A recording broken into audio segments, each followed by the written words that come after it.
Hi all, welcome back to my channel. ಯಾರೆಲ್ಲ ಇನ್ನೂ ನನ್ನ ಚಾನಲ್ ಸಬ್ಸ್ಕ್ರೈಬ್ ಮಾಡಿಲ್ಲ, ಇವಾಗಲೇ ಸಬ್ಸ್ಕ್ರೈಬ್ ಮಾಡಿ. ಹಾಗೆ ಪಕ್ಕದಲ್ಲಿರ್ತಕ್ಕಂಥ ಬೆಲ್ ಐಕಾನ್ನ ಪ್ರೆಸ್ ಮಾಡೋದ್ರಿಂದ ನಾನು ಹಾಕೋ ವೀಡಿಯೋಗಳ ನೋಟಿಫಿಕೇಷನ್ಸ್ ಬರ್ತಾನೆ ಇರುತ್ತೆ.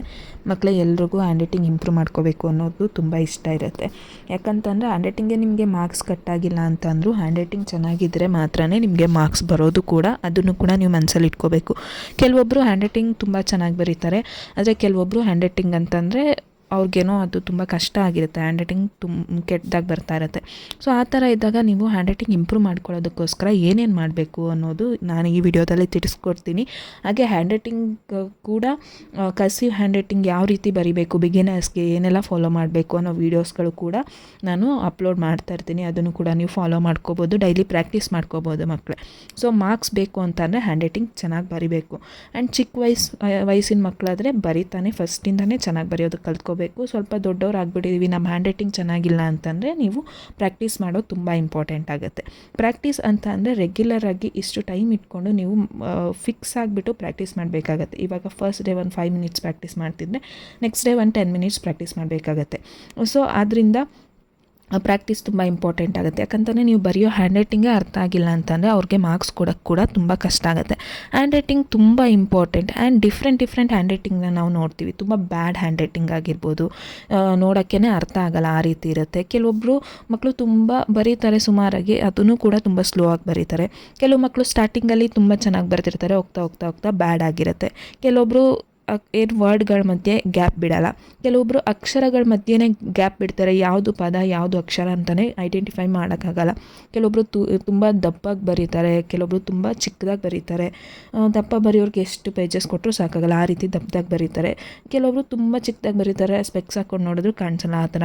ಕೆಲವೊಬ್ಬರು ತುಂಬ ಒತ್ತಿ ಬರೀತಾರೆ, 4 ಪೇಜಲ್ಲಿ ಪ್ರಿಂಟ್ ಬಿದ್ದಿರಬೇಕು, ಆ ಥರ. ಕೆಲವೊಬ್ಬರು ಕಣ್ಣಿಗೆ ಕಾಣಿಸಲ್ಲ, ಅಷ್ಟು ತಿನ್ನಾಗಿ ಬರೆದಿರ್ತಾರೆ. ಒಳ್ಳೆ ಪೆನ್ ಯೂಸ್ ಮಾಡಬೇಕು. ಕೆಲವೊಬ್ಬರು ಮೇಲಕ್ಕೆ ಬರ್ಕೊಂಡು ಹೋಗಿರ್ತಾರೆ, ಕೆಲವೊಬ್ಬರು ಕೆಳಗೆ ಬರ್ಕೊಂಡು ಹೋಗಿರ್ತಾರೆ. ಕೆಲವರು ಲೈನ್ಸ್ ಫಾಲೋ ಮಾಡಿರಲ್ಲ. ಈ ರೀತಿ ಎಲ್ಲ ಮಿಸ್ಟೇಕ್ಸ್ನ ನೀವು ಐಡೆಂಟಿಫೈ ಮಾಡಿಕೊಂಡು ನಿಮ್ಮ ಹ್ಯಾಂಡ್ ರೈಟಿಂಗಲ್ಲಿ ಯಾವ ಮಿಸ್ಟೇಕ್ಸ್ ಇದೆ, ಯಾವುದನ್ನು ಸರಿ ಪಡ್ಕೋಬೇಕು ಅನ್ನೋದು ನೀವು ಫಸ್ಟ್ ಗಮನದಲ್ಲಿ ಇರಿಸ್ಕೋಬೇಕಾಗತ್ತೆ ಹ್ಯಾಂಡ್ ರೈಟಿಂಗ್ ಪ್ರಾಕ್ಟೀಸ್ ಮಾಡಬೇಕಾದ್ರೆ. ಸೊ ಹ್ಯಾಂಡ್ ರೈಟಿಂಗ್ಸಲ್ಲಿ ನಾವು ಬೇರೆ ರೀತಿಯಲ್ಲಿ ನೋಡ್ಬೋದು. ಇಂಗ್ಲೀಷಲ್ಲಾದರೆ ಪ್ಲೈನ್ ಹ್ಯಾಂಡ್ ರೈಟಿಂಗ್ ಅಂತಂದರೆ ಬಿಡಿಸಿ ಬರೆಯುವಂಥದ್ದು. ಕರ್ಸಿವ್ ಹ್ಯಾಂಡ್ ರೈಟಿಂಗ್ ಕೂಡ ನೋಡ್ಬೋದು. ಪ್ಲೈನ್ ಹ್ಯಾಂಡ್ ರೈಟಿಂಗ್ ಅಂತಂದರೆ ನೀವೇನಾದರೂ ಮಿಸ್ಟೇಕ್ ಮಾಡಿದ್ರೆ ತಕ್ಷಣವೇ ಗೊತ್ತಾಗುತ್ತೆ. ಆ್ಯಂಡ್ ಸ್ವಲ್ಪ ಸ್ಲೋ ಪ್ಲೈನ್ ಬರಿಬೇಕಾದ್ರೆ. ಕರ್ಸಿವ್ ಹ್ಯಾಂಡ್ ರೈಟಿಂಗ್ ಅಂತಂದರೆ ಅಷ್ಟು ಬೇಗ ನಿಮ್ಮ ಮಿಸ್ಟೇಕ್ ಐಡೆಂಟಿಫೈ ಮಾಡೋಕ್ಕಾಗಲ್ಲ. ಆ್ಯಂಡ್ ಕರ್ಸಿವ್ ಹ್ಯಾಂಡ್ ರೈಟಿಂಗ್ ಸ್ವಲ್ಪ ಫಾಸ್ಟಾಗಿ ಬರಿಬೋದು. ಸೊ ನಾನು ಕರ್ಸಿವ್ ಹ್ಯಾಂಡ್ ರೈಟಿಂಗ್ನ ವೀಡಿಯೋಸ್ಗಳನ್ನ ಮಾಡಿ ಹಾಕ್ತೀನಿ ಮಕ್ಕಳೇ, ನೀವು ಬೇಕಿದ್ರೆ ರೆಫರ್ ಮಾಡ್ಕೋಬೋದು. ಸೊ ಇದನ್ನು ಹೆಂಗಪ್ಪ ಇಂಪ್ರೂವ್ ಮಾಡ್ಕೋಬೇಕು ಹ್ಯಾಂಡ್ ರೈಟಿಂಗ್ ಅಂತಂದರೆ ಅದೇ ರೀತಿ ಪ್ರಾಕ್ಟೀಸ್ ಮಾಡಬೇಕು. ಫಸ್ಟಿಗೆ ನೀವು ಬೇಸಿಕ್ಸ್, ಲೈನ್ಸು, ಸ್ಟ್ರೋಕ್ಸು, ಶೇಪ್ಸು ಒಂದು 4 ಡೇಸ್ ನೀವು ಪ್ರಾಕ್ಟೀಸ್ ಮಾಡಬೇಕಾಗುತ್ತೆ. ಸ್ಟ್ಯಾಂಡಿಂಗ್ ಲೈನ್, ಸ್ಲಿಪ್ಪಿಂಗ್ ಲೈನ್ ಏನಿರುತ್ತೆ ಅದನ್ನು ಬರೆದು ಪ್ರಾಕ್ಟೀಸ್ ಮಾಡಬೇಕಾಗತ್ತೆ. ಆಮೇಲೆ ಇಂಗ್ಲೀಷಲ್ಲಿರೋದು 26 ಲೆಟರ್ಸ್ ಅಲ್ವಾ, ಆ ಲೆಟರ್ಸ್ಗಳನ್ನ ಒಂದೊಂದೇ ಲೆಟರ್ನ ಒಂದೊಂದು ಪೇಜ್ 2 ಪೇಜ್ ಈ ರೀತಿ ಯಾವ ರೀತಿ ಬರಿಬೇಕು, ನೀವು ಯಾವ ರೀತಿ ಲೈನ್ ಫಾಲೋ ಮಾಡಬೇಕು, ಕ್ಯಾಪಿಟಲ್ ಲೆಟರ್ ಆಗಿರ್ಬೋದು, ಸ್ಮಾಲ್ ಲೆಟರ್ ಆಗಿರ್ಬೋದು, ಆ 2 ಜಾಯಿನ್ ಮಾಡಿ ಬರೆಯೋದು, ಈ ರೀತಿ ಎಲ್ಲ ಪ್ರಾಕ್ಟೀಸ್ ಮಾಡ್ಕೊಬರ್ಬೇಕು. ಆಮೇಲೆ ಅಕ್ಷರಗಳು ಕಲ್ತ ಮೇಲೆ ನೀವು ಪ್ಯಾರಾಗ್ರಾಫು, ಒಂದೊಂದು ವರ್ಡ್ ಆದಮೇಲೆ ಪ್ಯಾರಾಗ್ರಾಫ್ 2 ಲೈನ್ ಬರಿಬೇಕು. ಆಮೇಲೆ ಪ್ಯಾರಾಗ್ರಾಫ್ ಪ್ರಾಕ್ಟೀಸ್ ಮಾಡಬೇಕು. ಈ ರೀತಿ ಬೇಕಿದ್ರೆ ನಿಮ್ಮ ಜೊತೆಗೆ ಇನ್ನೊಬ್ರು ಚೆನ್ನಾಗಿರೋರು ಬರೆಯೋಕ್ಕೆ ಕೂತ್ಕೊಂಡ್ರು, ಪೇರೆಂಟ್ಸ್ಗಳು ಕೂತ್ಕೊಂಡ್ರು ಕೂಡ ಅವರು ಅಷ್ಟೇ, ನೀನು ಚೆನ್ನಾಗಿ ಬರೀತೀನಾ, ನಾನು ಚೆನ್ನಾಗಿ ಬರೀತೀನಿ ಅಂತ ಕಾಂಪಿಟೇಷನ್ ಮೇಲೆ ಚೆನ್ನಾಗಿ ಹ್ಯಾಂಡ್ ರೈಟಿಂಗ್ ಇಂಪ್ರೂವ್ ಮಾಡ್ಕೋಬೋದು. ಅಥವಾ ನಿಮ್ಮ ಫಸ್ಟ್ ಡೇ ಹ್ಯಾಂಡ್ ರೈಟಿಂಗ್ ಇಟ್ಕೊಂಡು ನೆಕ್ಸ್ಟ್ ಡೇ ಕಂಪ್ಯಾರಿಸನ್ ಮಾಡ್ಕೋಬೋದು. ಇಂಪ್ರೂವ್ ಆಗಿದೆಯಾ, ಇಂಪ್ರೂವ್ ಆಗಿಲ್ವಾ ಅಂತ ನೀವೇ ಚೆಕ್ ಮಾಡ್ಕೋಬೋದು. ಈ ರೀತಿ ಪೆನ್ನನ್ನು ಫಸ್ಟಿಗೆ ಚಿಕ್ಕ ಮಕ್ಕಳಿಗೆ ಬಳಪದಲ್ಲಿ ತಿದ್ದಿಸ್ತಾರೆ, ಯಾಕಂತಂದರೆ ಆ ಸೆನ್ಸೇಷನ್ ಗೊತ್ತಾಗಲಿ, ಹೆಂಗೆ ಇಟ್ಕೋಬೇಕಂತ ಗೊತ್ತಾಗಲಿ ಅಂತ. ನೆಕ್ಸ್ಟು ನಿಮಗೆ ಪೆನ್ಸಿಲ್ ಇಂಟ್ರೊಡ್ಯೂಸ್ ಮಾಡ್ತಾರೆ, ಮಿಸ್ಟೇಕ್ಸ್ ಆದರೆ ಅಳಿಸ್ಬೋದು. ಆ ನಂತರ ನೀವು ಪೆನ್ ಯೂಸ್ ಮಾಡ್ತೀರಾ ಅಲ್ವಾ. ಅದೇ ರೀತಿ ಪೆನ್ನನ್ನು ಪ್ರಾಪರಾಗಿ ಹೋಲ್ಡ್ ಮಾಡೋಕ್ಕೆ ಕಲ್ತಿರಬೇಕು. ಕೆಲವೊಬ್ಬರು ತುಂಬ ಪೆನ್ನನ್ನೇ ಕರೆಕ್ಟಾಗಿ ಇಟ್ಕೊಳ್ಳಲ್ಲ. ಆ್ಯಂಡ್ ಬರಿಬೇಕಾದ್ರೆ ನಿಮಗೆ ಮಕ್ಕಳಾಗಿದ್ದರೆ ಅವ್ರಿಗೆ ಇಂಟ್ರೆಸ್ಟಿಂಗ್ ಆಗಿರೋ ಪ್ಯಾರಾಗ್ರಾಫ್, ಇವಾಗ ಒಂದು ಸ್ಟೋರಿ ಇರುತ್ತೆ, ಅದು ತುಂಬ ಇಂಟ್ರೆಸ್ಟ್ ಅವ್ರಿಗೆ ಇಷ್ಟ ಆಗಿರುತ್ತೆ, ಅವ್ರಿಗೆ ಇಷ್ಟ ಆಗಿರೋದನ್ನ ಖುಷಿಪಟ್ಟು ಬರೀತಾರಲ್ವ, ಆ ಥರದೊಂದನ್ನು ತೊಗೊಂಡು ಅದನ್ನೇ ಬರೆಯೋಕ್ಕೆ ಇಡಬೇಕು. ಆ್ಯಂಡ್ ಸಿಟ್ಟಿಂಗ್ ಪೊಸಿಷನ್ ಕೂಡ ಕರೆಕ್ಟಾಗಿರಬೇಕು. ಅವ್ರಿಗೆ ಯಾವ ರೀತಿ ತುಂಬ ಬಗ್ಗಿ ಬರೆಯುವಂಥದ್ದು, ತುಂಬ ಎತ್ತರವಾಗಿರೋ ಪ್ಲೇಸಲ್ಲಿ ಇಟ್ಕೊಳ್ಳೋ ಅಂಥದ್ದು ಆ ಥರ ಎಲ್ಲ ಬೇಡ. ಅವ್ರಿಗೆ ಕರೆಕ್ಟಾಗಿ ಕಂಫರ್ಟಬಲ್ ಆಗಿರ್ತಕ್ಕಂಥ ಸಿಟ್ಟಿಂಗ್ ಪೊಸಿಷನ್ ಇರಬೇಕು.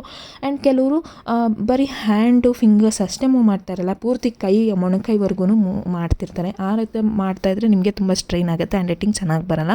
ನಿಮ್ಮ ಕೈಗಳು ಮಾತ್ರ ಮೂವ್ ಆಗ್ತಾಯಿದ್ರೆ ಸಾಕಾಗುತ್ತೆ. ಆಮೇಲೆ ತುಂಬ ಎಲ್ಲವುದು ನಾನು ಒಂದೇ ದಿನಕ್ಕೆ ಕಲಿತೀನಿ ಅಂತ ಬರೆದು ಅರ್ಥ ಇಲ್ದಂಗೆ ಬರೀಬಾರ್ದು, ವ್ಯರ್ಥ ಪ್ರಯತ್ನ ಆಗುತ್ತೆ. ಅದು ನೀವು ಇಷ್ಟಕ್ಕೆ ಅಂತ ಫಿಕ್ಸ್ ಆಗಬೇಕು, ಅಷ್ಟನ್ನು ಮಾತ್ರನೇ ಬರೀಬೇಕು. ಆ್ಯಂಡ್ ಪೇರೆಂಟ್ಸು ಕೂಡ ಸ್ವಲ್ಪ ಇಂಟ್ರೆಸ್ಟ್ ತೋರಿಸಿದ್ರೆ ಮಕ್ಕಳು ಬೇಗನೆ ಕಲ್ತ್ಕೋತಾರೆ. ಸೊ ನಾನು ಪೇರೆಂಟ್ಸಿಗೆ ಅಡ್ವೈಸ್ ಮಾಡೋದೇನಂತಂದರೆ, ಹೇಗಿದ್ದರೂ ಸಮ್ಮರ್ ಹಾಲಿಡೇಸ್ ಇರೋದ್ರಿಂದ ನೀವು ಅವ್ರ ಪಕ್ಕನೇ ಕೂತ್ಕೊಂಡು ಅವ್ರಿಗೋಸ್ಕರನೇ ಒಂದು 10 ಮಿನಿಟ್ಸ್ 15 ಮಿನಿಟ್ಸ್ ಹೀಗೆ ಟೈಮ್ ಸ್ಪೆಂಡ್ ಮಾಡಿ ಹ್ಯಾಂಡ್ ರೈಟಿಂಗ್ ಇಂಪ್ರೂವ್ ಮಾಡೋದಕ್ಕೆ ಹೆಲ್ಪ್ ಮಾಡಿದ್ರೆ ಸೊ ಅವ್ರು ಕಲ್ತ್ಕೋತಾರೆ ಅನ್ನೋದು ನನ್ನ ಅಭಿಪ್ರಾಯ ಆಗಿರುತ್ತೆ. ಆ್ಯಂಡ್ ನೀವು ಹ್ಯಾಂಡ್ ರೈಟಿಂಗ್ ಕ್ಲಾಸ್ಗೋಸ್ಕರನೇ ಬೇರೆ ಕಡೆ ಎಲ್ಲ ಹೋದರೆ ಸುಮ್ಮನೆ ದುಡ್ಡು ವೇಸ್ಟ್ ಆಗುತ್ತೆ.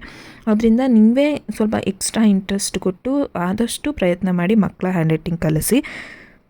ಹಾಗೆ ಸ್ವಲ್ಪ ಶಾರ್ಪ್ ಇರೋ ಮಕ್ಕಳಾದರೆ ಈ ರಜದಲ್ಲಿ ಪ್ರಾಕ್ಟೀಸ್ ಮಾಡ್ಕೊಂಬಿಡ್ತಾರೆ. ಸೊ ಹ್ಯಾಂಡ್ ರೈಟಿಂಗ್ ಕಡೆನೇ ಇಂಟ್ರೆಸ್ಟ್ ಇಲ್ಲ, ಎಷ್ಟೇ ಕಲಿತಾ ಇಲ್ಲ ಅಂತಂದರೆ ಅವರು ತುಂಬಾ ಪ್ರಾಕ್ಟೀಸ್ ತೊಗೋಬೇಕಾಗತ್ತೆ. ಹ್ಯಾಂಡ್ ರೈಟಿಂಗ್ ಕಲೀಲೇಬೇಕಾಗತ್ತೆ, ಬಿಕಾಸ್ ಮಾರ್ಕ್ಸ್ ಇಂಪಾರ್ಟೆಂಟ್ ಆಗುತ್ತೆ. ಅವ್ರು ಬರೆದಿರೋ ಆನ್ಸರೇ ಅರ್ಥ ಆಗಿಲ್ಲ ಅಂತಂದರೆ ಮಾರ್ಕ್ಸ್ ಕೊಡೋಕ್ಕೆ ಕೂಡ ಸಾಧ್ಯ ಆಗೋದಿಲ್ಲ. ಆದ್ದರಿಂದ ಸಮ್ಮರ್ ಹಾಲಿಡೇಸ್ನ ಚೆನ್ನಾಗಿ ಯೂಟಿಲೈಸ್ ಮಾಡಿಕೊಂಡು ಸ್ವಲ್ಪ ನಿಮ್ಮ ಹ್ಯಾಂಡ್ ರೈಟಿಂಗ್ ಕಡೆ ಗಮನ ಕೊಟ್ಕೊಂಡ್ರೆ ನಿಮ್ಮ ಹ್ಯಾಂಡ್ ರೈಟಿಂಗ್ ಕೂಡ ಇಂಪ್ರೂವ್ ಆಗುತ್ತೆ. ಆ್ಯಂಡ್ ಹ್ಯಾಂಡ್ ರೈಟಿಂಗ್ ಕ್ಲಾಸಸ್ ಅಂದರೆ ವೀಡಿಯೋಸ್ನೇ ನಾನು ಅಪ್ಲೋಡ್ ಮಾಡ್ತಾ ಹೋಗ್ತೀನಿ. ಡೈಲಿ ನೀವು ಅದನ್ನು ಪ್ರಾಕ್ಟೀಸ್ ಮಾಡಿಕೊಂಡ್ರೆ ನಿಮ್ಮ ಹ್ಯಾಂಡ್ ರೈಟಿಂಗ್ ಸ್ವಲ್ಪ ಇಂಪ್ರೂವ್ ಆಗ್ಬೋದು. Thank you for watching.